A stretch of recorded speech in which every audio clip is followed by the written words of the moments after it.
So we're going to continue with Nagarjuna. This will be our third class on Nagarjuna. I went through the remainder of the book on Prajnaparamita by the translation of the great parts of the great Prajnaparamita treatise by Nagarjuna that I used the last two times. And I was able to glean one more interesting text, which I then actually I took a number of different quotes and then I rearranged them to make a nice text. I think that that'll do it for that particular one. I think maybe we'll try the Karikas, at least one or two chapters of it. And then I just got a book today, which is going to be fun to go through. Let me hold it up for you.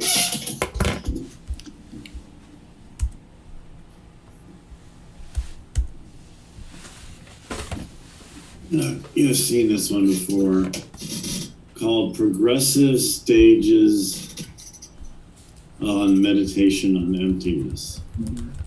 Okay. And this is by Khenpo Tsotrung Gyamso Rinpoche, who was a great Kagyu teacher. I had the good fortune of having spent a weekend with him one point. And he was a great master of the middle way, and I regarded his teachings. In fact, the weekend I was with him, he was spontaneously singing dohas on emptiness, and he was translating Nagarjuna texts, which I'll have to look for because they were quite good. And in this particular book, The Progressive Stages, from the later Tibetan perspective, he sort of discusses different ways in which you realize emptiness, and he links it up with different schools and views. So we'll read through that. He was quite the master, so that'll be pretty fascinating. And his interest is really on different levels of meditative awareness.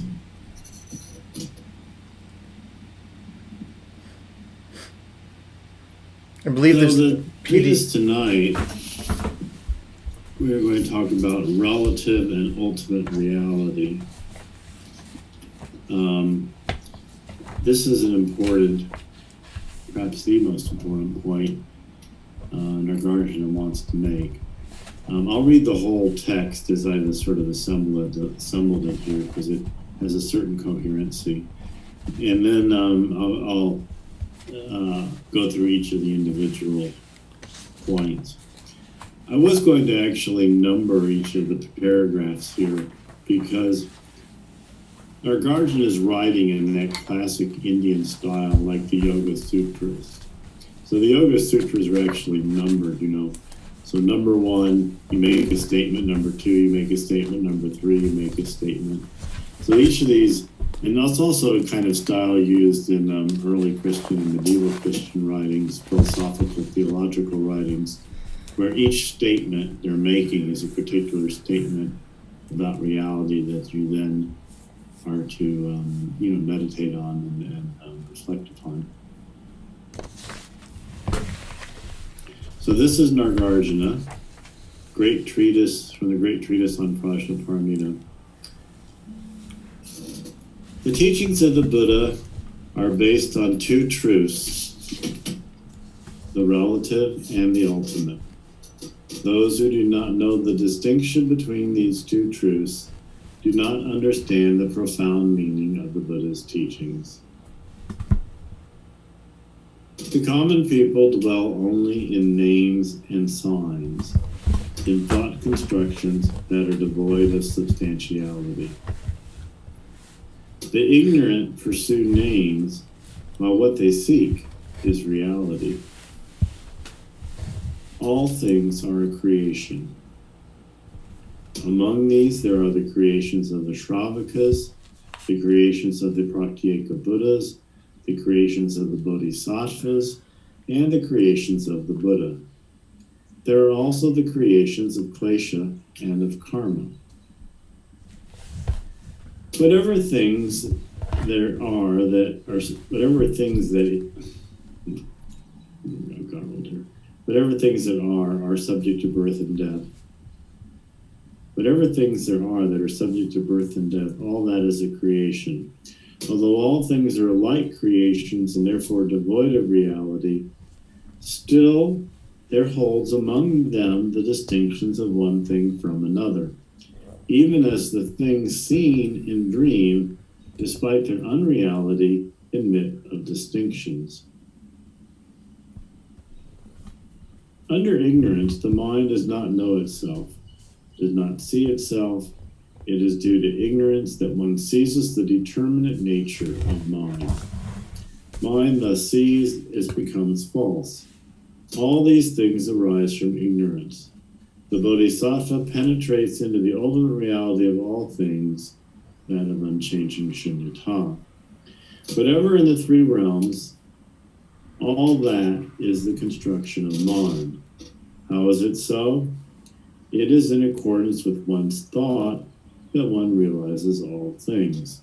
By mind does one see the Buddha, and by mind does one become a Buddha. The mind itself is the Buddha. The mind itself is the body. When one lives by seizing, by grasping, by clinging, then the world becomes samsara. But when one lives free from seizing and clinging, the world is nirvana.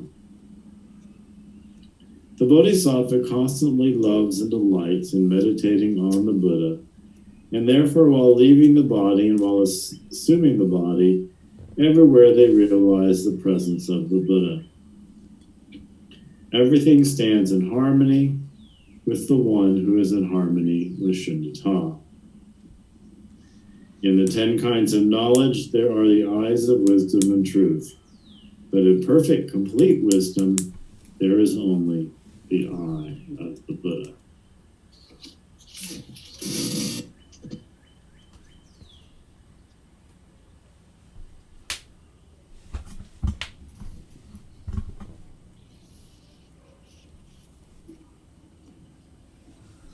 So the true truths, the relative truth, and the ultimate truth.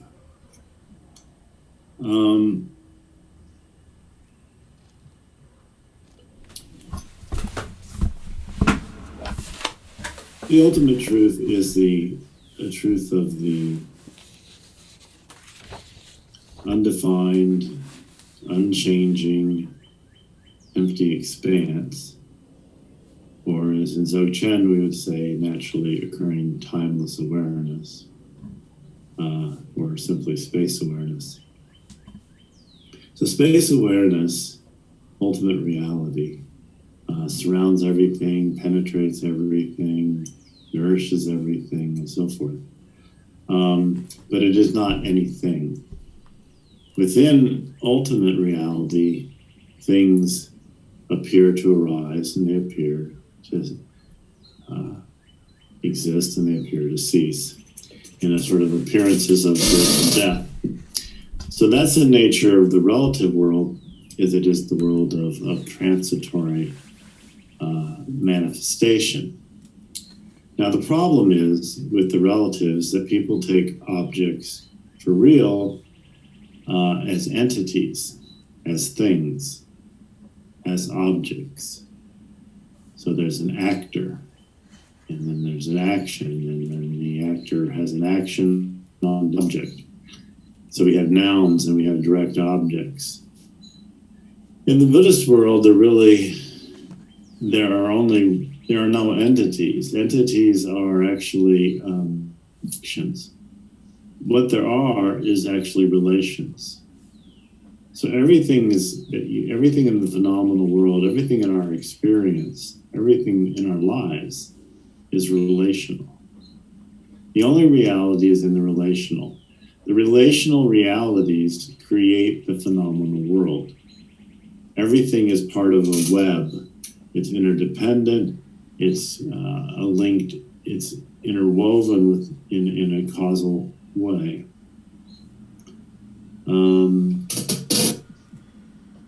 These relational arrangements, like right now, we're having a relational arrangement.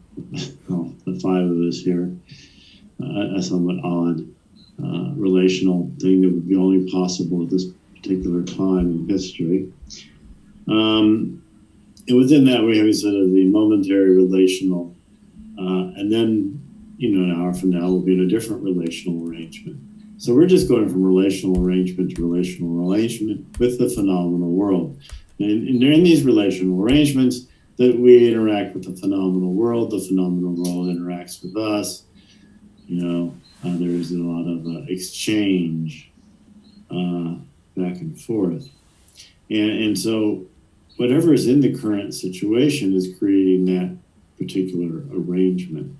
So the classic statement in Buddhism, the Pratitya Samutpada, is that all this arises, as this arises, that arises, as this ceases, that ceases. So everything is linked. One thing arises, another thing arises. When one thing ceases, another thing things. So everything is causal, everything is interrelated, everything is affecting everything else around it, and it's the jointness of everything that's creating the particular moment that we're in. And that moment, as we've discussed before, has kind of a foreground and a background. The foreground is the relative. The relative is what's happening now that we're engaged in, and that's the arrangement. And then the background is ultimate reality. It's the space awareness out of, that's containing all of this. So that's one of the reasons, that's one of the aspects of the relative that Nagarjuna stresses a lot. This idea of things being relational, not entities. No, things, just relations. The other one is how things in these relationships are mutually self-defining. So, for example, if you have a mother, you have a child. If you have a child, every child has a mother, every mother has a child. And without the mother, there can't be a child. Without a child, there can't be a mother. Those relationships are mutually defining. All sorts of relationships are, they're self-defining. So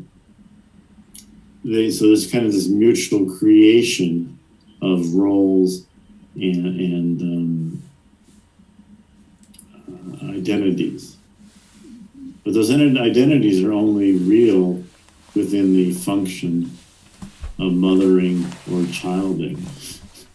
So when the mother mothers, then she's mothering, and the child's childing, acting like a child, then they're childing.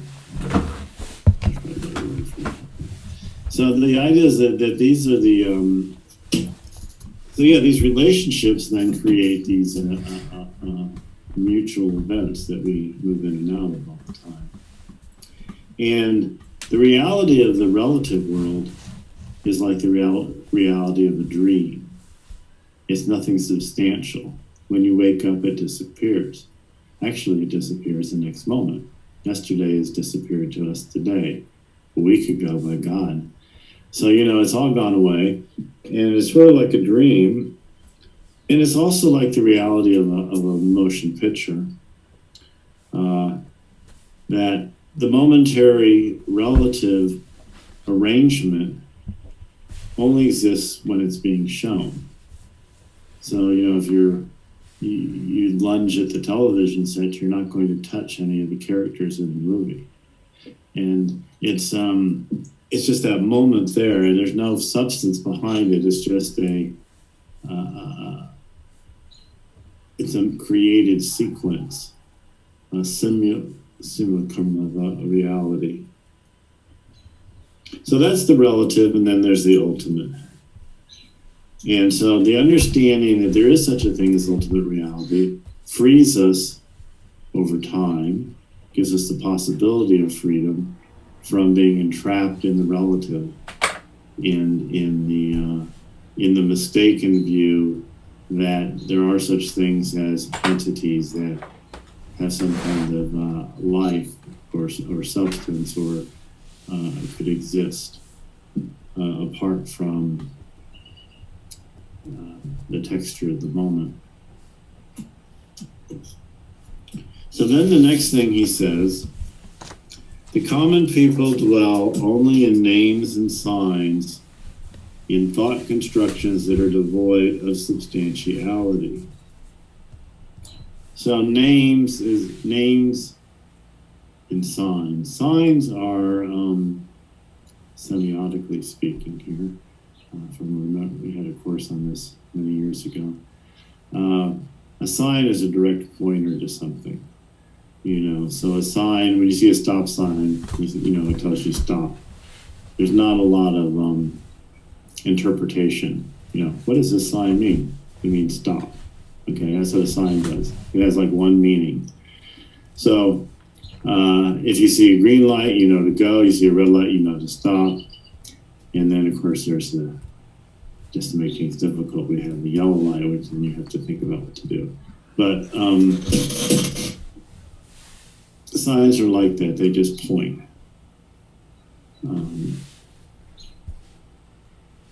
So people dwell in names and signs.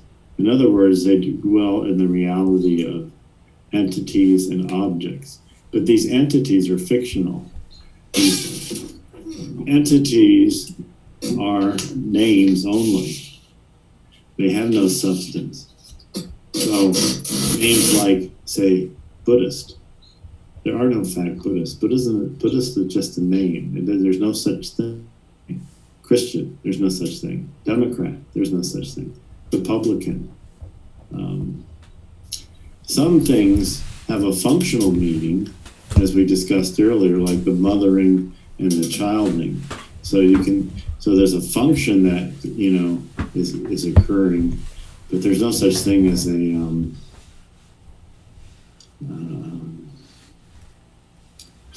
Buddhist function or a Christian function. I mean, there's you could say, well, if you look really perky, then you're being a Buddhist, and if you're helping some person off in the side of the road get up and take care of themselves, and you're acting like a Christian.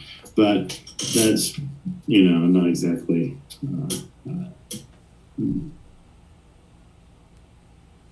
much of a definition.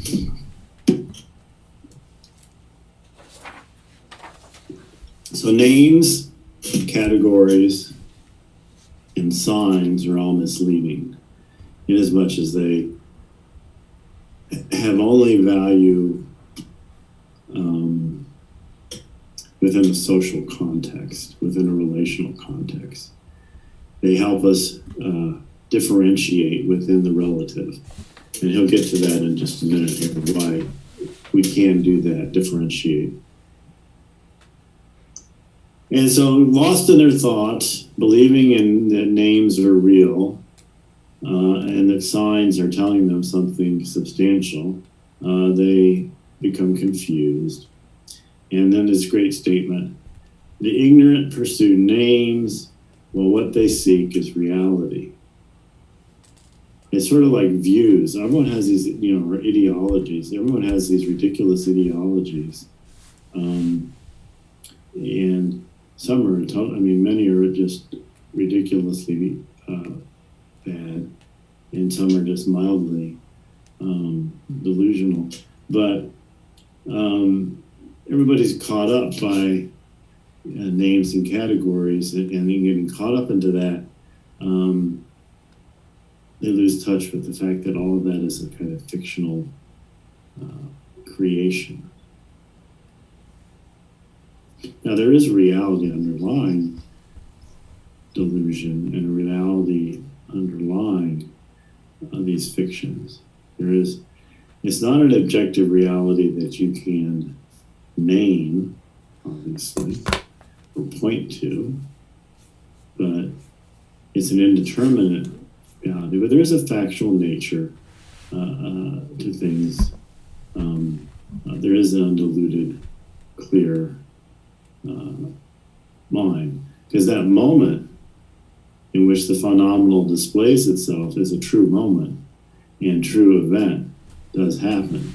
So you can't say, well, so-and-so murdered somebody, and it's just the same as if he didn't, because, well, it's your opinion that you are a murderer, but it's my opinion you are a murderer.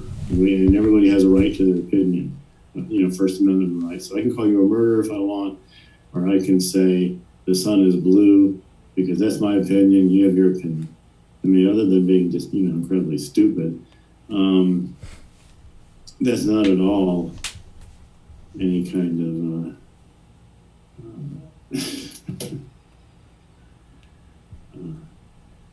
meaningful worldview.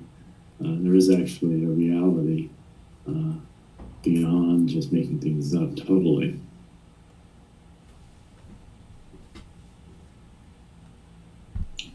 Although Nagarjuna is not going to allow too much of that, he says, all things are a creation. Among these, there are the creations of the Shravakas, the creations of the Pratyeka Buddhas, the creations of the Bodhisattvas, and the creations of a Buddha. There are also the creations of Klesha and of Karma. So here, creative fictions that we're all employing, mildly or severely, could be also differentiated into positive or less not so positive. The positive types of creative activity are that of the practitioners. Shravakas are those who are learning the texts and following the rules. Pratyeka Buddhas are those who are thinking for themselves and discovering things that way through their own internal insight. Bodhisattvas, of course, are engaged in working with others to, in a general enlightened society perspective. And then the creations of the Buddha are very interesting. The creation of the Buddha is really the phenomenal display. The Buddha generates a Buddha body and a Buddha world, just like Pure Land. So what do Buddhas create? Buddhas create Pure Lands. So this particular world that we live in, from the point of view of the Buddha, is the Buddha, Pure Land of the Buddha, Buddha Shakyamuni. That's the creation of a Buddha, which is the possibility of seeing things with a completely pure mind, which gives you a pure world, a sacred world. Because it's the pure mind that gives you the pure world. We don't think of the world as pure because we can list many things in a relative sense that are not the best. But in the ultimate, all things are in their original nature pure in that moment of their reality. They're real and true. Now, what they may be true and what they may be saying may not be something we like, but it's true reality.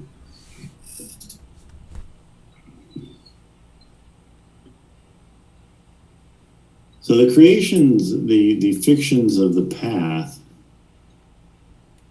and each of the levels has a kind of fictional reality, although Dzogchen not so much, because Dzogchen is the most minimalist with respect to any kind of positing of anything.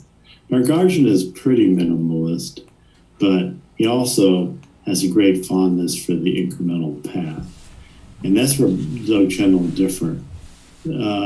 Dzogchen will pick up on Nagarjuna's appreciation of ultimate emptiness and that kind of simplicity. But also Dzogchen is a little more subtle with reference to practice, feeling that the true realization is a pathless land, so to speak. And that, kind of more a sense of effortless realization. So those are the creations of the different paths.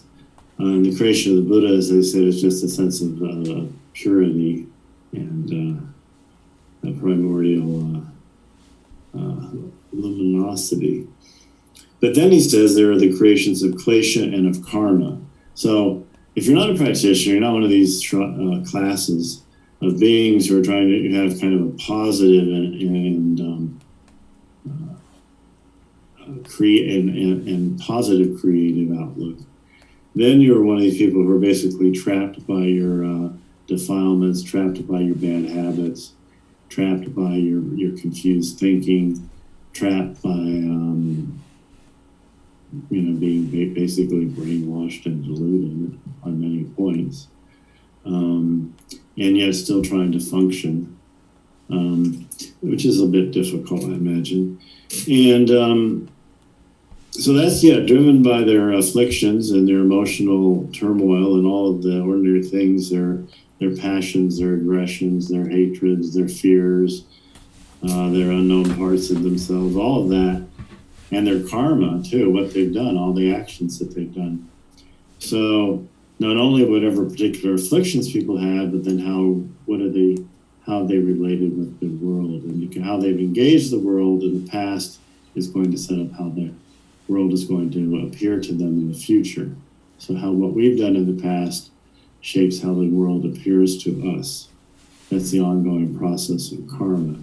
So all this creativity is going on, where everybody's creating these kind of fictional realities, mild or perverse, or different kinds of fictional realities, based on names and signs. So he says, whatever things there are that are subject to birth and death, all that is a creation. Although all things are alike creations and therefore devoid of reality, there still holds among them the distinction of one thing from another. So that's why you have like the path of practice, the yogic path, the practitioner's path for Nagarjuna is a higher, than the path of the kleshas, or the path of just letting karma toss you this way and that. So we can make distinctions among the path, just like we can make distinctions in our dreams. Well, I dreamt about this, or I dreamt about this, or I like this, or I didn't like that. It doesn't mean that these fictions that we create, these positive spiritual fictions that we create that allow us to talk about things like Buddhism or such, have any ultimate standing, but they're certainly a better kind of use of our creative potential.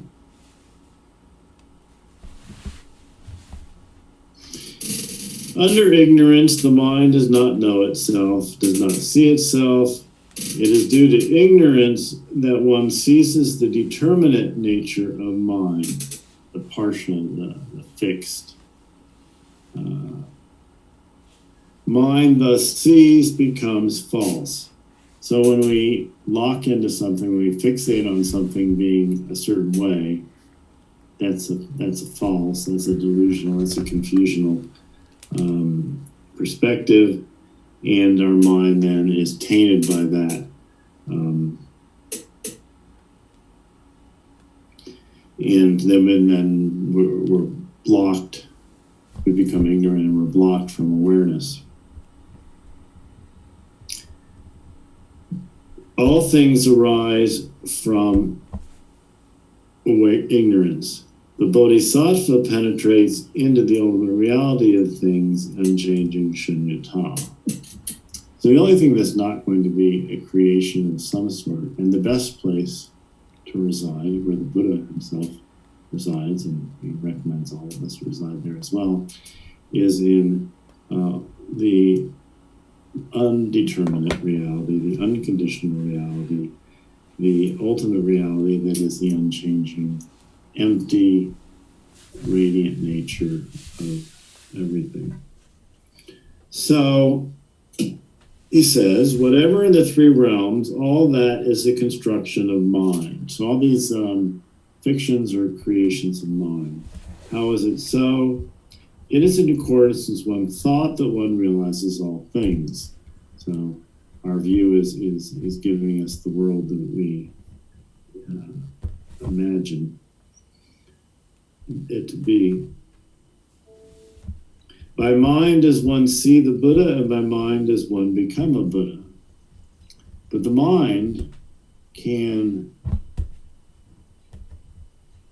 has this ability to actually empty itself, which is an unusual thing. So there's obviously a higher insight that allows us to empty our minds of all this fictional construction, all this building of relative world, our whole personal narrative, and our whole personal kind of ongoing tape and commentary about things. All of that can be put to rest. And by putting that to rest, then one's mind can become a Buddha mind. Because the mind itself, in its nature as clear awareness with an insight, is originally primordially the Buddha. And our body is our own pure abode, that we're our creation. And of course, not just our body, but our virtual background as well, in our small little pure land here. each have our small virtual pure lands, although we're not showing them tonight, but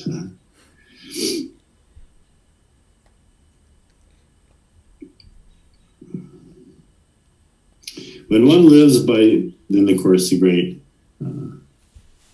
obvious statement, when one lives by seizing, grasping, clinging, that desperate way everybody, when you leave somebody alone, then they get restless and they got to do something, that restlessness that drives everybody, got to go shopping, got to do this, got to do this, got to do this, got to do this, that got to do this, that drive, to seize whatever it is we're, wanting to, seize, grasp, hold on to things, that creates, the samsaric aspect of our lives.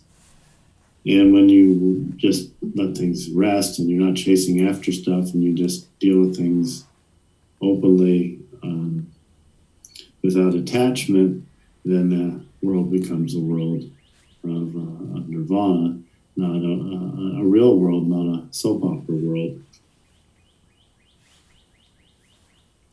Although I'm quite convinced in general the soap opera worlds are winning. The real world is getting clobbered. But then the real world has tricks. It has some things up its sleeve. It has pandemics. Kind of hard to lie about a pandemic, although they're really trying. And it would be really interesting. Can you actually shut down the pandemic just by lying about it?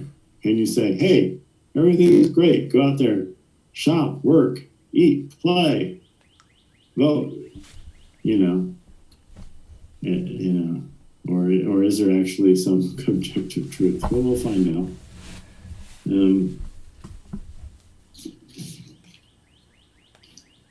Not to mention that these questions have, say, investment implications as well, lifestyle choice implications.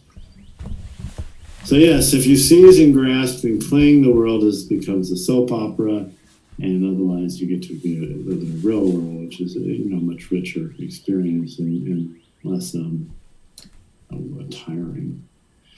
So the Bodhisattva constantly loves and delights on meditating on the Buddha, and therefore, while leaving the body and while assuming the body, everywhere they realize the presence of the Buddha.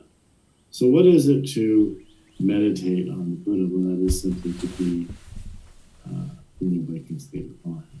When you're awakened state of mind, then you have the Buddha mind, and that is meditating on the Buddha. So resting your mind in space awareness is meditating on the Buddha. And that space awareness should be something that can be continuously present. You can be aware of the foreground and the background all the time.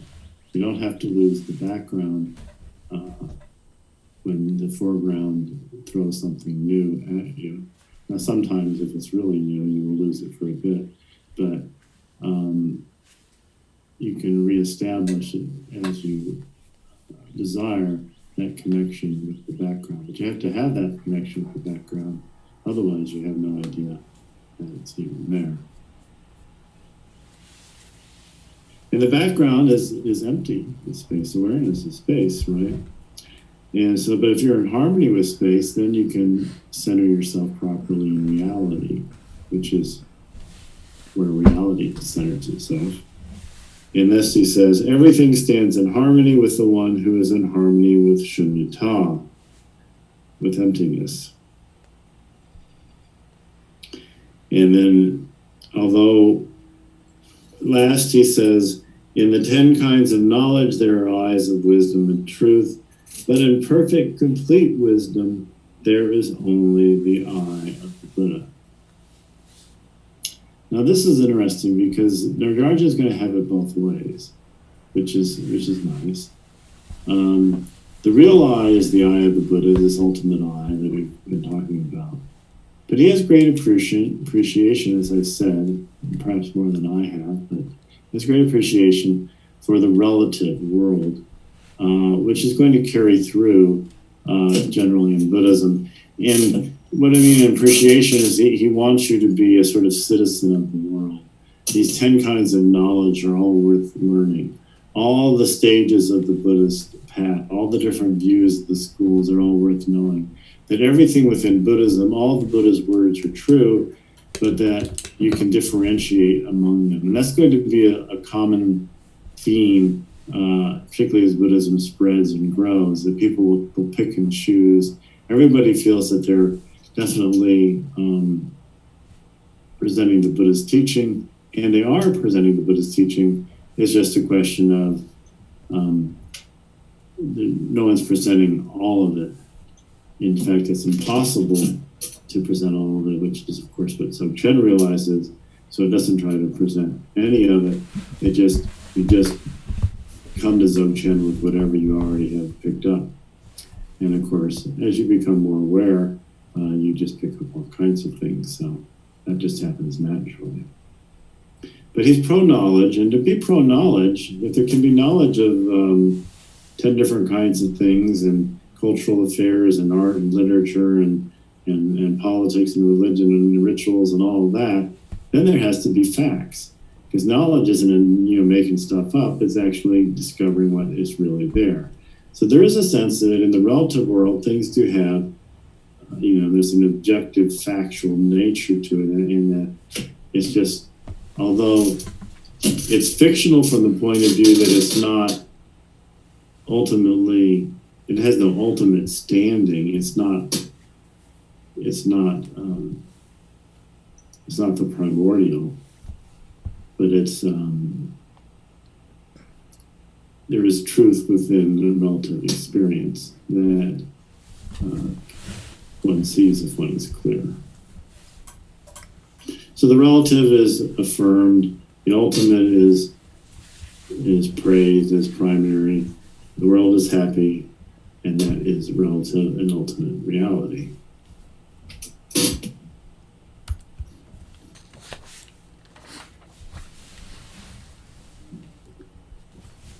Bruce, can I ask a question?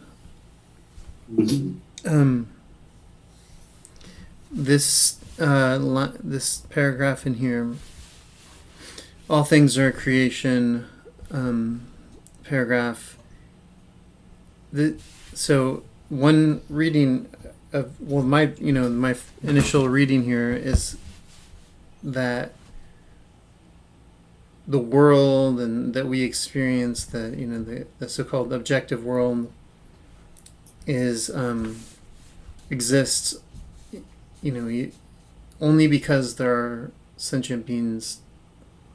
It's a complete dependence. That if no sentient beings were around, then there would be no quarks or particles or solar systems or anything, or objects at all, in existence at all. And then maybe even that the only thing that actually is a reality is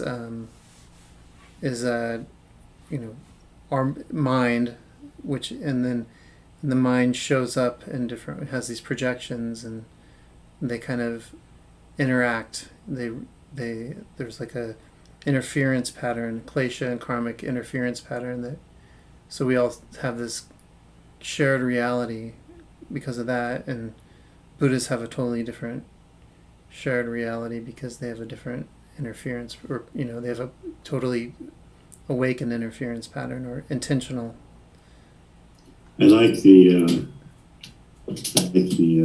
metaphor, the interference pattern. So yes, we have a television set, okay, and some people have really bad television set. Now the same show is being played, but some people have so much interference on their television set that the thing looks really out of, things are really whacked. Other people, there's less interference. Some people, it has a very pleasant little blue tone to it, So they're depending on the television set. It could have, nice colors. It could have garish colors. It could have loud screeching sounds, Mm-hmm. If it's Japanese, things could be crawling out of it, in Japan. So yeah, a television set can have different, but it's really one program. It's just that, the television set has a variance. So that variance in the television set is relative variance. And the show is the truth of the moment. And then, of course, ultimate reality, it surrounds and permeates all of that. But what do you think about the sense that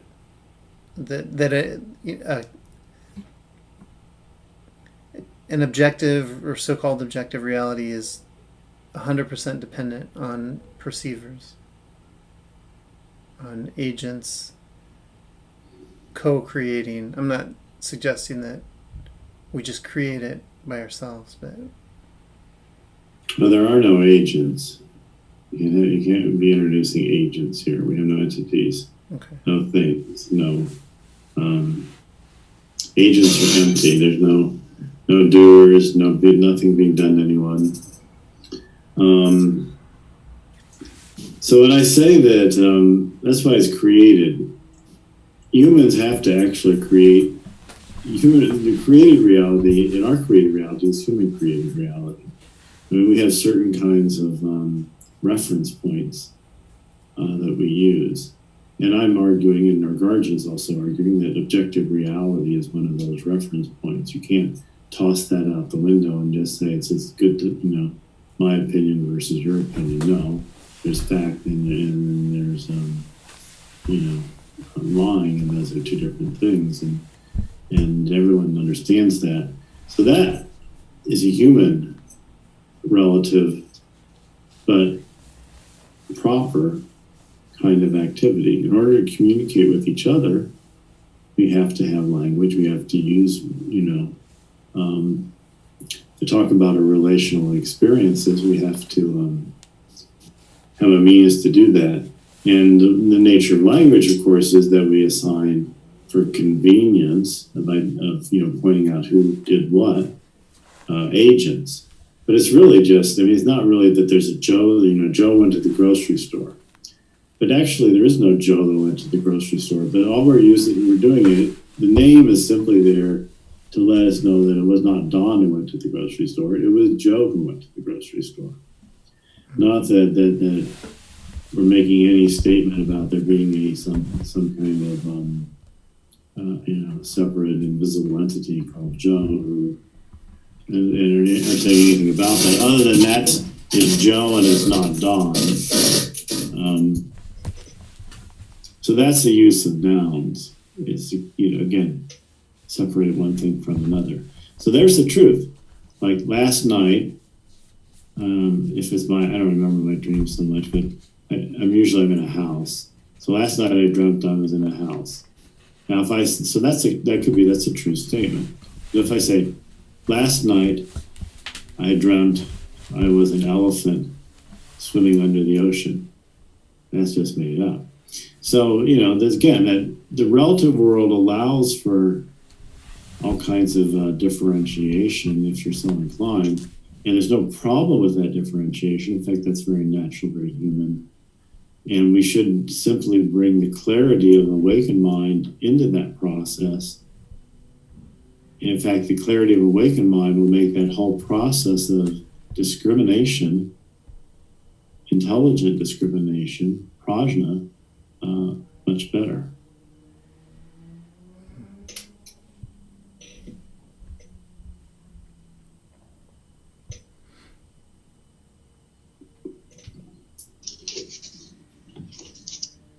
I was reminded as you were commenting on that about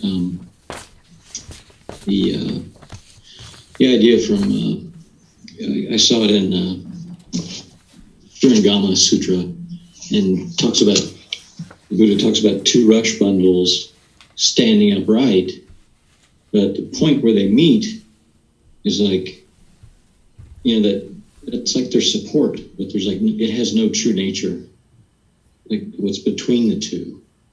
And so it just it makes like that it's like the idea they stand by mutual dependence. Mm-hmm. Otherwise, and so anything that has an opposite is dependent, just like something that's real and unreal are dependent on each other. They define each other. That's the mutual definability I was talking about. Yes. Yeah. Good. Yeah. The continuums, the ends of the continuum define each other. So actually, the middle way has this kind of interesting meaning, additional meaning, in that not to get caught in the ends of continuums. That the liberation is not to go to one extreme or the other. The liberation is to reside in the middle and let the continuum dissolve on its own. So say a continuum of, whatever continuum, liberal conservative, meaningless continuums later. That's such a meaningless one, but all these continuums are really totally meaningless. I can't think of a good continuum. But whatever ones you like, just they definitely define themselves. So, what is a Republican? Someone who hates Democrats. What are Democrats? Well, they're imaginary beings because when they talk about them in the media, I don't recognize anybody I've ever seen. In fact, everybody, there's a lot of these people are just non-existent. They're just creations. Well, then you brought up middle way, school, like right after that. And so it made me think now that that's like another way to understand that point where the two rush bundles meet. That's like the middle, that's the middle way, that non-existent true nature. In the middle. Well, things are, that's a great example, actually. I love that one. Things are supported by their mutuality. Without that mutuality, they would not be there. Without mutuality, we would not be here. And so everything is contingent, interrelated, determinate in that way, yeah.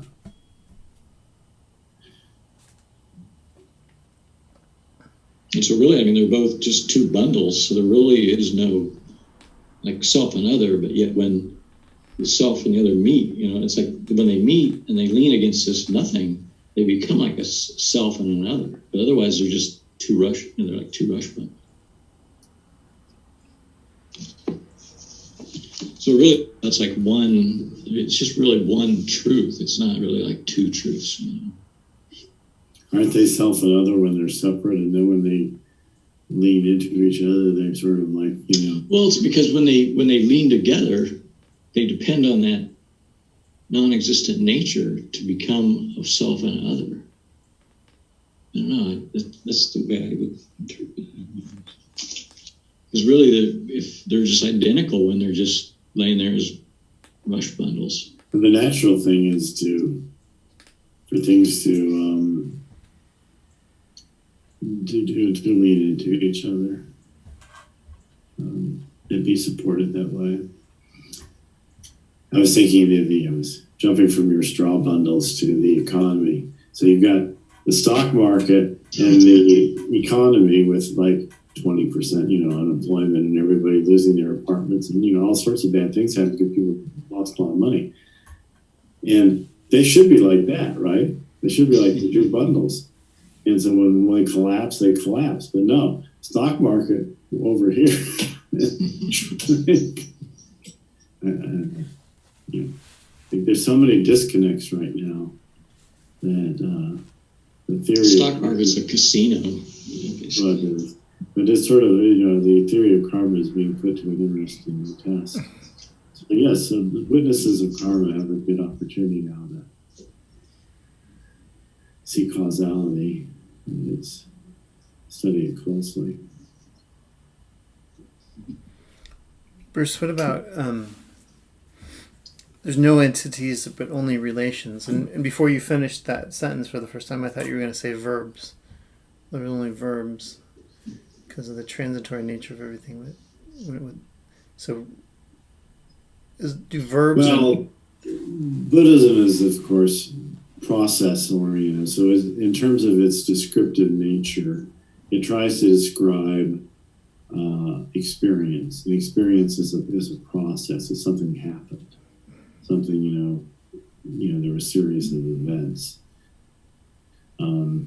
So it's the verbs, the process, the actions that create the roles temporarily. So the action is real, the actor is not, is one way to look at it. So in that sense, you have lots of verbs. The actions create the actor. So if I'm mothering, then I create a mother and a child. And then the act of mothering, or if I'm the mother feeding her child. So that creates the mother and child and creates that whole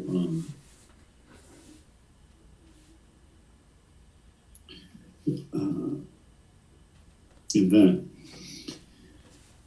Now, in the threefold emptiness, though, although we, as I say, generally speaking, we're process oriented, so we're focusing on the events define the entities, or the verbs define the nouns temporarily.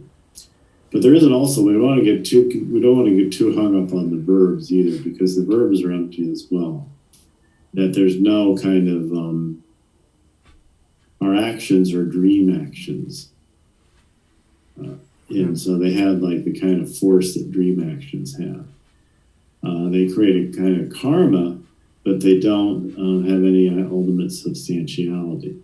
So even sometimes if you created karma or predispositions, you can all of a sudden suddenly drop those.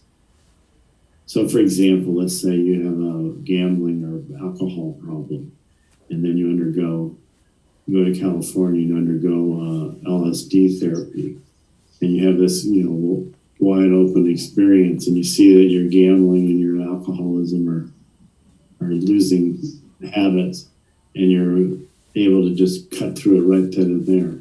And then there are stories like that out there, and that kind of thing is the idea that it was mentally created. There was actually no substantial karma that couldn't be zapped by an awakened mind. So in that way, even actions and karma and kleshas don't have any substance. A enlightened mind will cut through them all. Hence liberation and Buddhahood.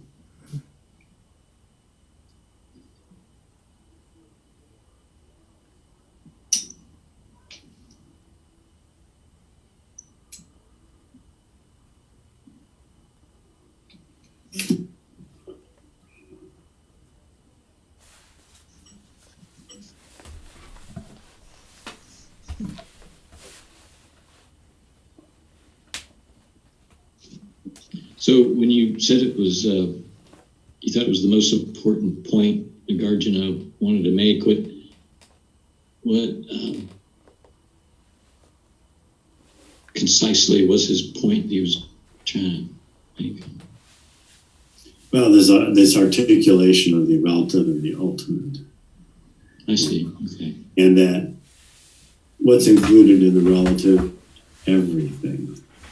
Including the Dharma and including Dharmic fictions, such as were created by the schools of Buddhism. So one of the interesting things about Nagarjuna is going to be, Ramanan calls it non-exclusiveness, but it's really, Nagarjuna is saying no view. The Buddha schools, the Buddhist schools all had a particular take. They all taught a particular approach. And they all had a particular philosophy about things.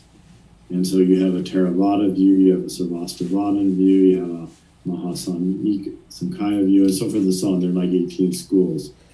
And in this period where the Mahayana is breaking out, it is the no view school. It is the no view movement. It's not even a school. Later on, it'll fall to that eternal human tendency to form schools. And we've even fallen to that by creating our own college. But still, we're a college of no view, so we're kind of okay that way. But Nagarjuna he doesn't care. There's 10 kinds of knowledge. Learn them all. But just don't confuse them with ultimate reality, which is not a kind of knowledge that you learn, but it's your own Buddha nature that is disclosed when you realize emptiness.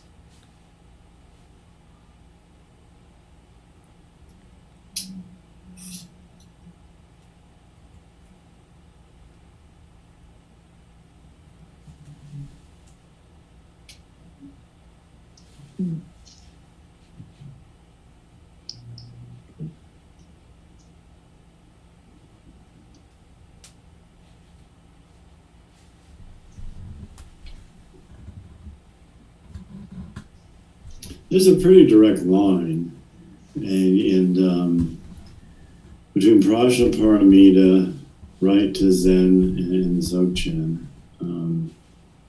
And a lot of what later becomes just sort of basic Buddhist assumptions, particularly in Zen and Dzogchen, have their source in Prajnaparamita and in Nagarjuna.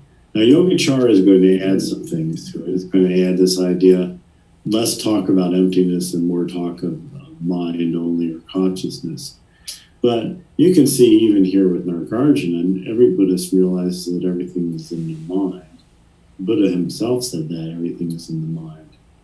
So it's just a matter of what you emphasize. The Yogacaras are going to emphasize consciousness, and they're also going to continue with the idea that you need some kind of training in bodhisattvahood. And then in Zen and Dzogchen, we're going to get that kind of very simple approach. Zen is still committed in a way to a kind of method, the method of meditation, whereas Dzogchen likes to think of itself as following in no meditation, or it's not even bound by the fictions of yogic practice. But that's very subtle.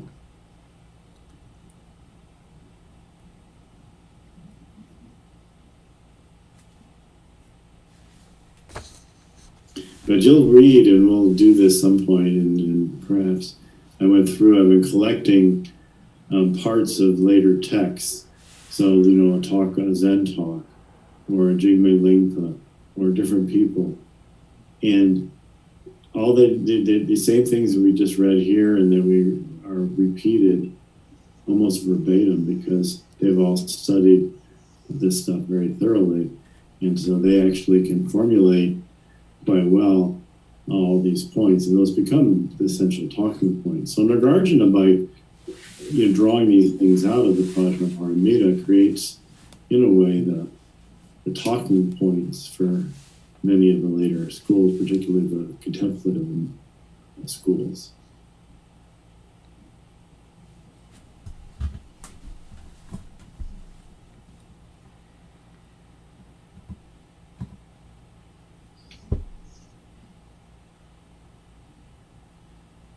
Bruce, you just said that Zen came out of the Prajnaparamita and Dzogchen came out of that, and that was new to me. That Out of Prajnaparamita. Mhm. I mean, it's their original ancestor, because they're Mahayana schools. Okay, And they have different paths. okay, The Mahayana goes from Gandhara across Central Asia into China, and Zen develops, in the 4th to 8th century there in China. Dzogchen apparently develops somewhere in the Himalayas or India or China, or no one's quite sure where. Around the 8th century, perhaps. okay, Around the same time, but not differently. It comes out of Tantra. Because it's aware of all the Indian teaching. So where Zen doesn't have any Tantra background, it's a pure Mahayana path. okay, Zen and Dzogchen are both similar to Prajnaparamita, though, in that they're basically more minimalistic. They're simplifications. They emphasize essential points. They tend to kind of downplay elaborations. Oddly enough, Dzogchen is found in Tibetan Buddhism, which is the most elaborated religious system possible. And Zen, for all its noble silence, has the most voluminous literature of any school. But see, you can do that when if you have the emptiness, if you got the ultimate reality, then you can enjoy relative reality. It's just that if you don't have that ultimate reality, then you're just going to get beat up. That's the basic idea here.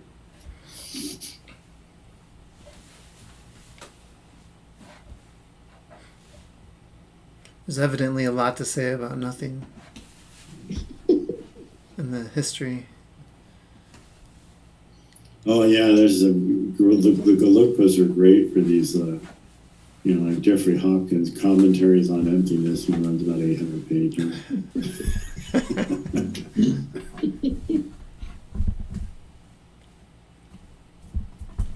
Donald, are you in Virginia?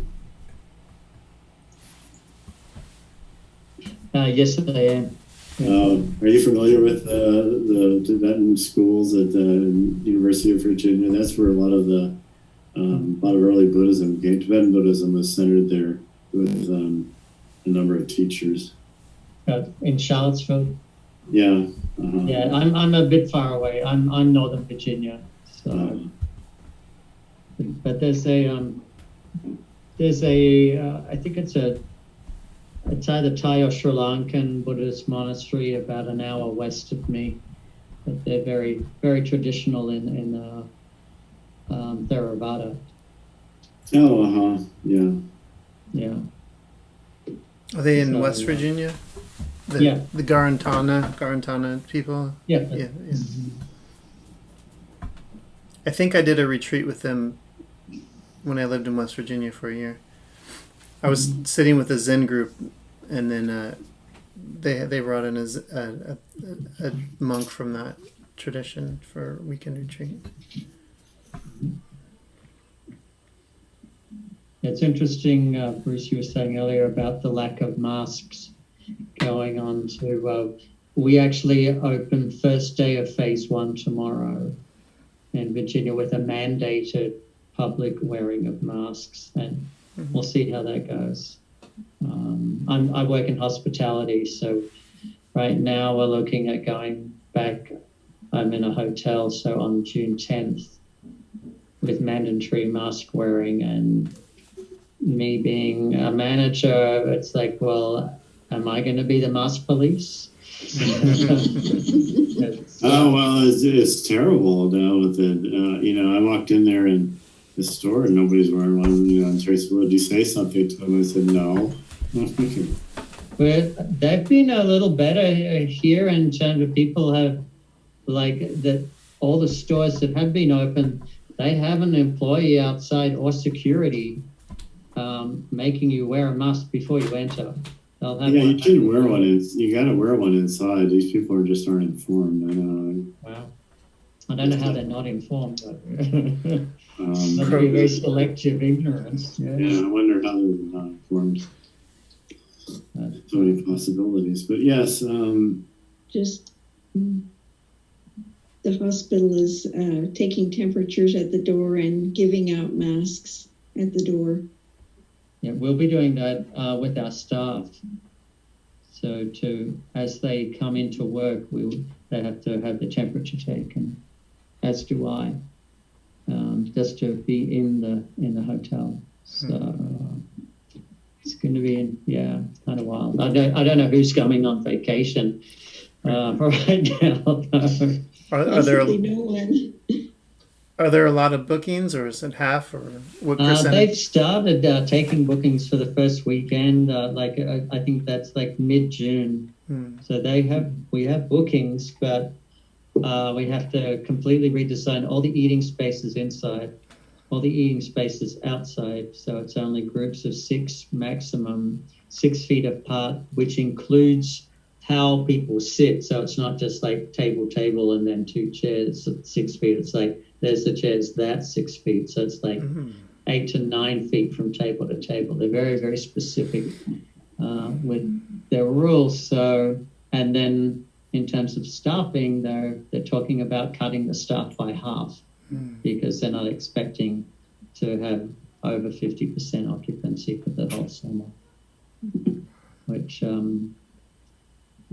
it's, and, 70% wage Oh man. with less people. Sometimes it doesn't really, we have the same work to do no matter how many guests are in the hotel. So that's going to be interesting with a cut, 50% cut in staff. Why the 70% wage? It seems. That was a decision from our corporate staff that we're all going to be taking a 30% pay cut for an indefinite The time. CEO. because they have no revenue. Right.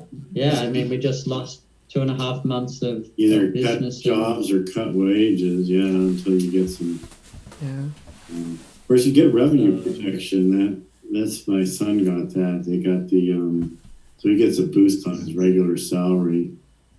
All these places they actually pay you extra and different things. Yeah. So, I mean, that's all. We'll see what happens in 2 weeks' time. But until then, I'm happily on a government unemployment insurance with the extra 600. Good. It's been good because I've actually been able to get ahead, so that wage cut won't be too painful. But yeah, to take a 30% wage cut, it's going to be interesting.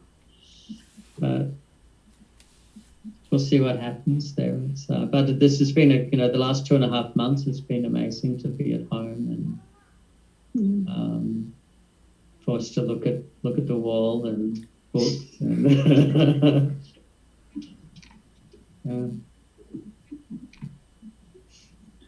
Yes, this is a dreamlike, definitely. Almost worse than the pandemic is the social unrest that's happened in this country. Hasn't seemed to happen around the world, but it's really gone crazy here. The politicizing of wearing a mask is it's just mind-boggling. Yeah, that really is. I can't figure that one out at all. Just politics. That's all. Just politics. It's just. Yeah, well, that's so counterproductive. I mean, you're trying to get people in line so you can really, work your way out of this thing. And then you got this madman who just says whatever pops in his head, and it isn't real. Don't wear a mask. Drink bleach. You know. He just wants that economy going, so he can. But it won't work. We'll see. It ain't gonna work. It's not that. Well, let's rededicate Mary. Thank you all. Thank you. Thank you. By this merit, we all obtain our missions. May it defeat the enemy in wrongdoing. From the stormy waves of birth, old age, sickness, and death. From the oceans and sorrow, carry free of all.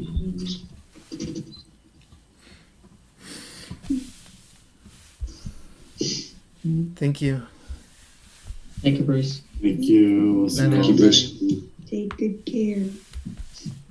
Good night. Good night.